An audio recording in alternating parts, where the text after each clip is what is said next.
विधानसभा का मानसून सत्र चल रहा है। कई मुद्दों को लेकर के घमासान चढ़ा हुआ है, लेकिन एक मुद्दा ऐसा है जिसके ऊपर विपक्ष ने भी मुंह नहीं खोला। आखिर मुद्दा क्या है, इस पर हम बात करते हैं। मेरे साथ हैं सीमा वर्मा जी, वरिष्ठ पत्रकार, और मैं हूँ राजेंद्र वर्मा। तो आइए पावर पॉलिटिक्स में हम चर्चा करते हैं कि आखिर असली वजह क्या है।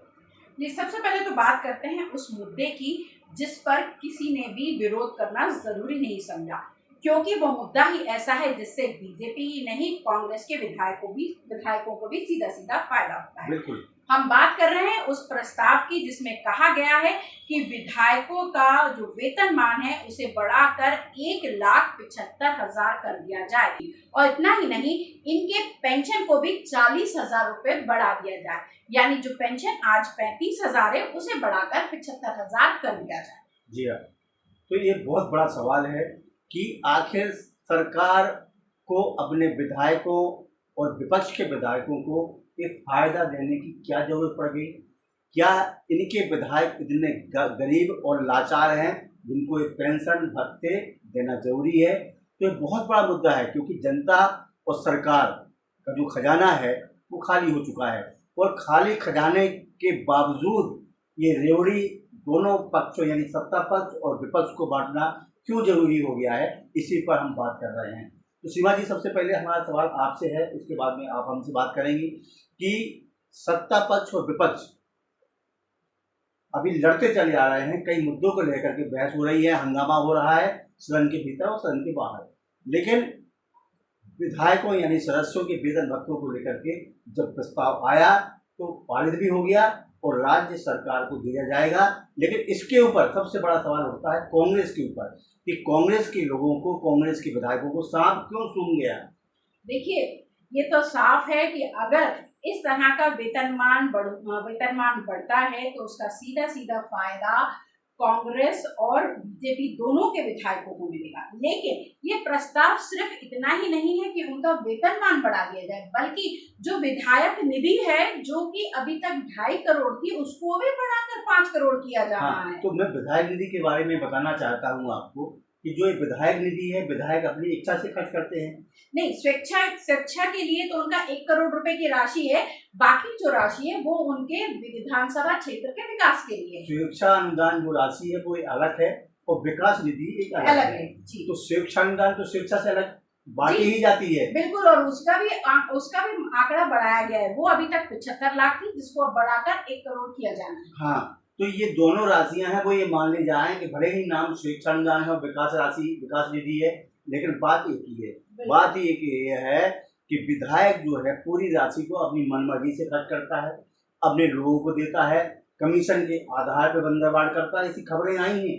ये आरोप जो है कई लोग, कई जनता के प्रतिनिधि और जनता लगा चुकी है कि विधायक क्या करता है कि इसे अपने बापोती समझ करके, मैं स्पष्ट बोल रहा हूँ, ये अपनी सरकारी राशि है लेकिन उसकी बापोती हो जाती है क्योंकि उसको मिली हुई है, और उसके आधार पर वो बंदरबांट करता है। वो चेहरे देख करके राशि देता है, कोई बाउंड्री वॉल के लिए देता है, कोई खेल के मैदान के लिए देता है, और देता उसी को है जो उसको भी देता है। बिल्कुल, आप सही कह रहे हैं राजन जी। एक बड़ी ही फेमस कोट है, चैरिटी बिगिंस विथ होम।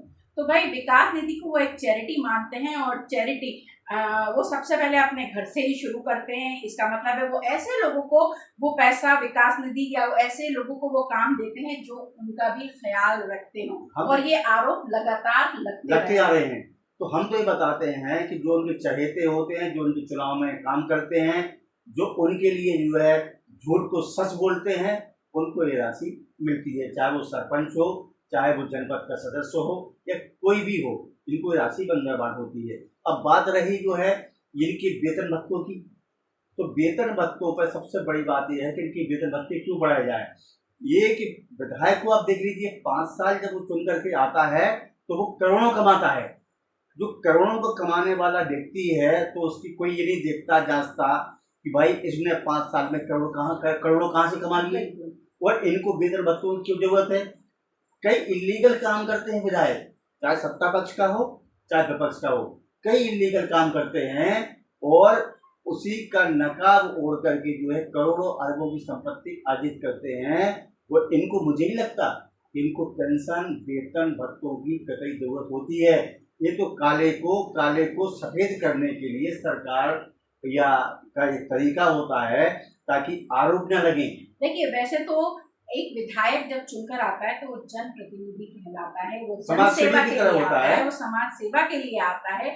और जो उसके भत्ते हैं, जैसे टेलीफोन का खर्चा है, पेपर का खर्चा है, बिजली बिल है, इस सब मदों के अनुसार के अंतर्गत उसको पैसा दिया जाता है। सरकार और देती है। बिल्कुल, और यहाँ पर जो प्रस्ताव रखा गया है विधानसभा में, उसमें उन्होंने एक कंपैरिजन चार्ट दिया है और ये बताने की कोशिश की है, ये जस्टिफाई करने की कोशिश की है कि मध्य प्रदेश के जो विधायक है उनको बहुत कम वेतन मिलता है। बहुत गरीब है, वो बहुत गरीब है। बिल्कुल। मतलब ये बताने की कोशिश की गई है कि बड़ी स्थिति खराब है हमारे सदस्यों की, चाहे वो सत्ता पक्ष का हो चाहे पक्ष का हो, उनकी स्थिति बड़ी दयनीय है। इसलिए उनकी स्थिति पर भी विचार करते हुए उनके वेतन भत्ते बढ़ाए जाए।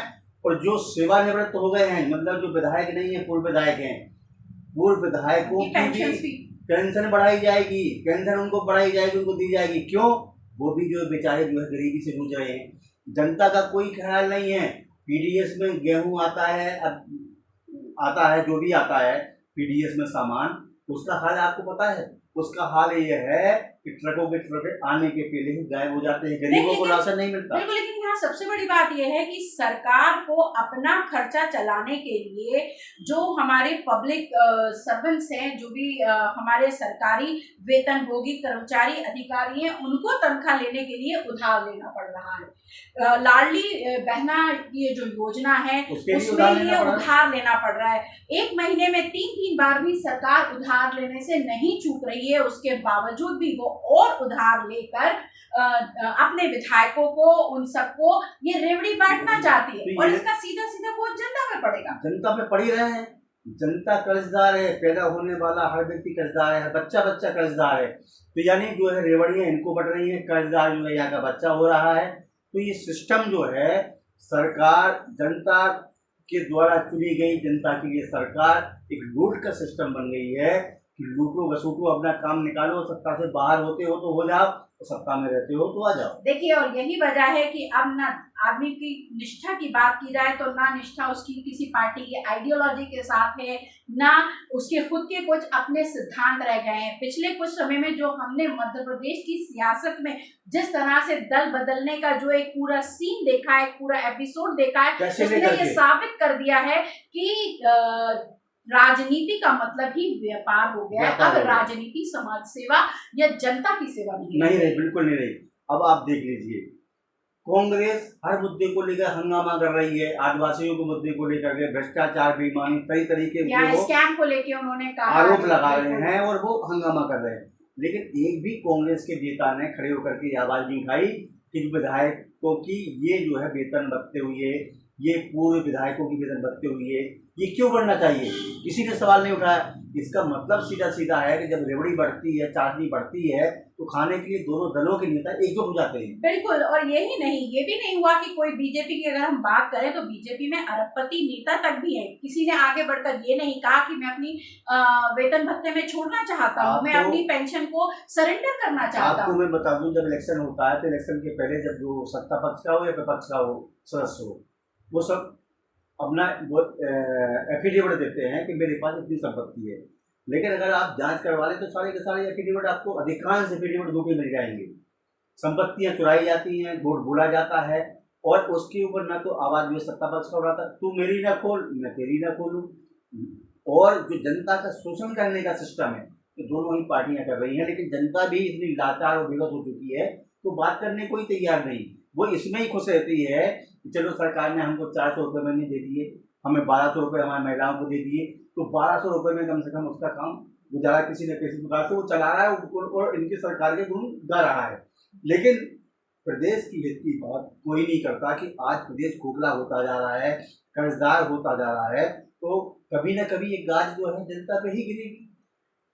खोखली जमीन पर कभी भी मजबूत इमारत नहीं खड़ी की जा सकती, ये बात जनता को समझना चाहिए। एक बात और समझना चाहिए, एक बड़े ही मशहूर लेखक ने कहा है, once get what he deserve, यानी आपको और हमको वही मिल रहा है जो हम डिजर्व करते हैं। तो हमें जागने की जरूरत है, अपनी चेतना को जगाने की जरूरत है और अपने आने वाली पीढ़ी के लिए, अपने बच्चों के लिए, उनका भविष्य सुनिश्चित करने के लिए आवाज उठाने की जरूरत है कि क्यों ये दोनों पार्टियां और इनके नेता मिलकर हमारी नींव को खोखला करें और हमारी आने वाली पीढ़ी के लिए एक खोखली जमीन छोड़ जाए। तो आप इस पर जरूर सोचिएगा। बुंदेली बतौलिया आपके लिए यही विचार सामने लाया है। पावर पॉलिटिक्स में हम ऐसे ही किसी ज्वलंत मुद्दे पर फिर बात करेंगे। तब तक के लिए नमस्कार।